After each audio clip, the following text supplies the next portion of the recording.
you've got all these little things that might seem inconsequential, but they're quite important to get your brain in the right state to accomplish these tasks. Maybe you could speak on some of the minutia of what gets you there. Yeah, so let me start with two high-level concepts, and then we'll go into some of the minutia. Cool. The first high-level concept is, and this is something that I talk about in The Art of Impossible, you want to stack motivators, right? If you're going on a sort of a hard, challenging mission-style quest, athletes for fuel sources, right? Nobody would ever go into like a boxing match eating just fat. You want fat, protein, carbs, well hydrated. You're stacking fuels, right? We do this, peak performers do the same thing with motivation, right? They don't just go into a situation saying, I'm curious. No, I'm curious. This is aligned with my passion. It's actually aligned with my purpose this way. I have autonomy in the situation because that's a big motivator. It feeds my need for mastery, right? Et cetera, et cetera, et cetera. So you want to stack as many of these motivators as you possibly can, or these little tools. The second thing is the little things, they start adding up, right? And a 1% difference over time is a huge difference, right? Especially if it starts to compound. And there's a bunch of stuff that I sort of stacked on top of each other as rules, as ways to go about this. All of them were lessons learned the hard way, right? This is just stuff that either has gone wrong consistently in my life for 20 years and I was looking for a solution, or the Flow Research Collective, we're lucky enough to train tens of thousands of people every month. So we're data geeks. We measure everything and anything we possibly can. So I've got huge data streams of what works, what doesn't, with tens of thousands of people. So, and of the things I want to talk to, you mentioned, here's the place I want to start because it's the first place. So the idea of taking choice off the table. I created a series of rules. I knew I was going into dangerous, challenging situations. I know brain doesn't make good decisions when it's freaked out. We make bad decisions when we're scared. First of all, fear limits creative problem solving, right? The more scared we are, the fewer options we get until you get to the extreme version, fight or flight, right? All options are gone. There's three. You can fight, you can freeze, you can flee, and those are your options. But a little bit of nervousness, anxiety does the same thing. So just that alone tells you, oh shit, when I'm scared, I'm not going to make good decisions. And I knew I was going into a situation where I was probably going to be scared on a daily basis for minimum of a year, maximum when I started the quest, I was like, if it takes 4 or 5 years, right? So I knew I was going to be really dealing with a lot of fear all the time. And I knew I didn't want to go to the hospital. Don't get injured, right? One of the things that is true among older adults is we take longer to heal than younger adults. I think most people are more scared of injury than they need to be. They haven't had enough experience with it, so they don't realize how to work through it, how to train through it. They don't realize what they're capable of and how resilient they really are. But that's very hard to convince people of. You start to figure it out after you've broken a bunch of things and you keep coming back and you're like, oh, wow, I kind of got this. I can do this. It sucks, but this isn't going to crush me. But that's a learn by experience kind of way. So my goal is to keep everybody as safe as possible. I think, some of the old people take longer to heal than younger people. That's going to change over the next 5 years as stem cells sort of continue to do what they've been doing in the lab. And that's cool. That's interesting, but we're not entirely there yet. We're good about if it's ligaments, tendons, or bones, we can probably fix it, but other stuff we can't quite fix yet.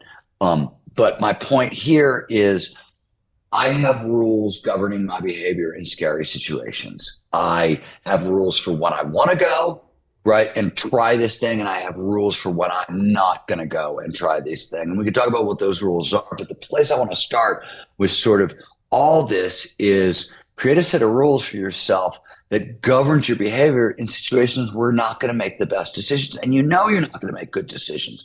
And the way I thought about it, and what really kicked me over into sort of agreeing to do this was a simple realization so I have a ski partner who I've been skiing with. Ryan, I've been skiing together for about 8 or 9 years at this point. And historically, we're similar athletes. He's younger.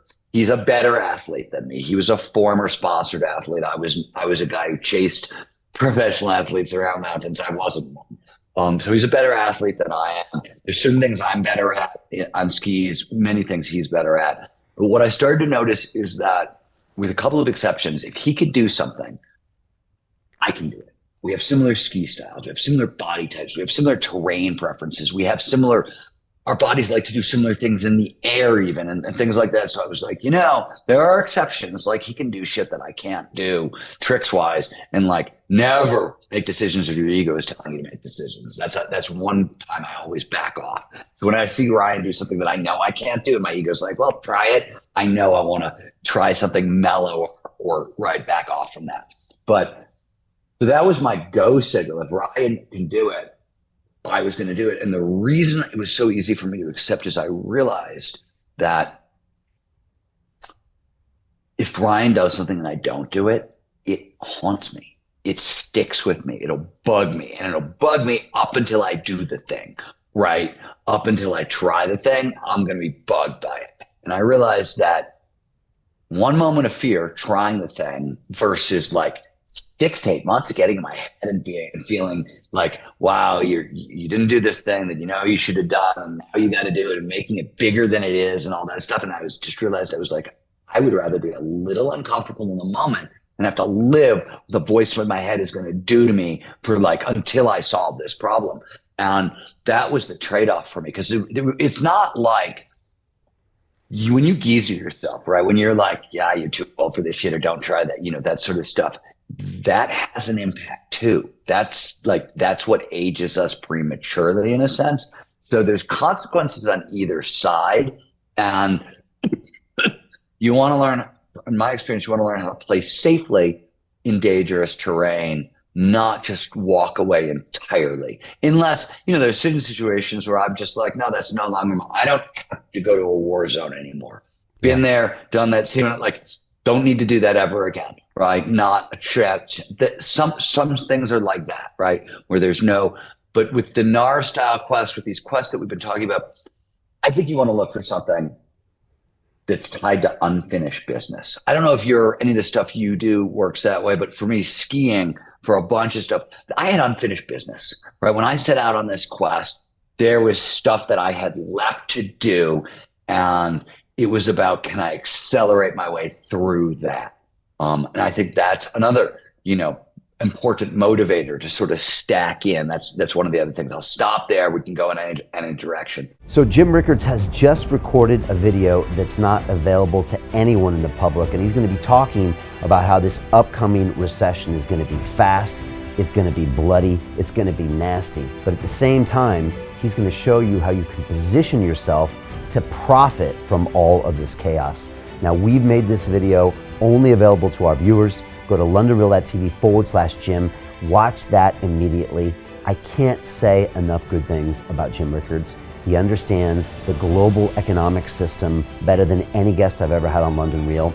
His predictions are almost uncannily true, and you can learn how to profit from his vision, from his expertise, and his understanding of economics. So go to londonreal.tv/Jim or click the link below.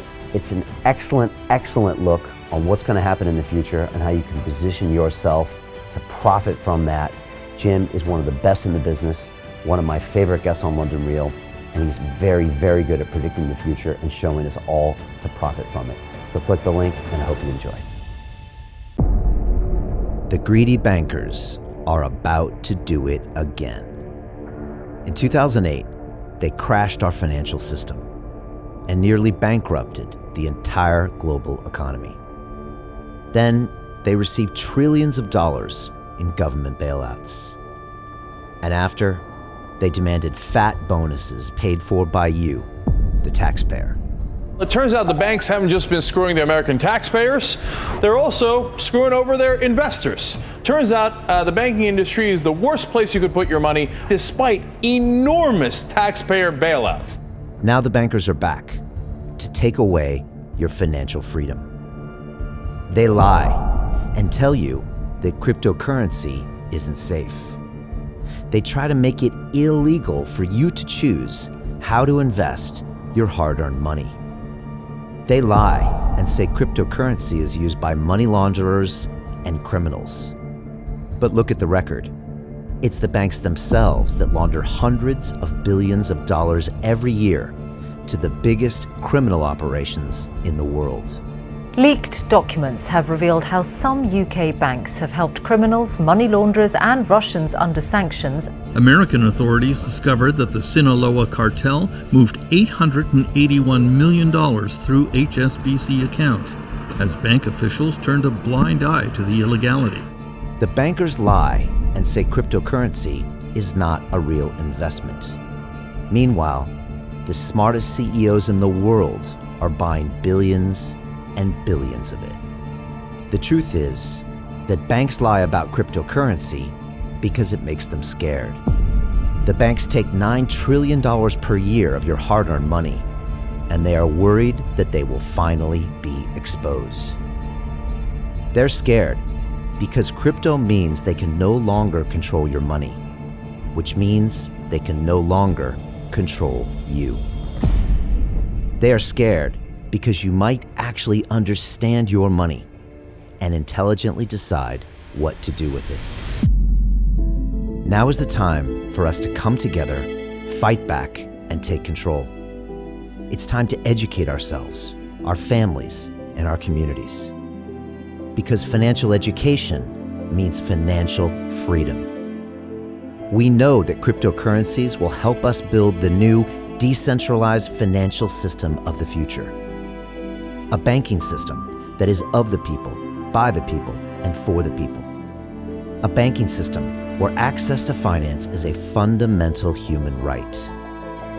A banking system that is free and fair and welcomes all humans on this earth.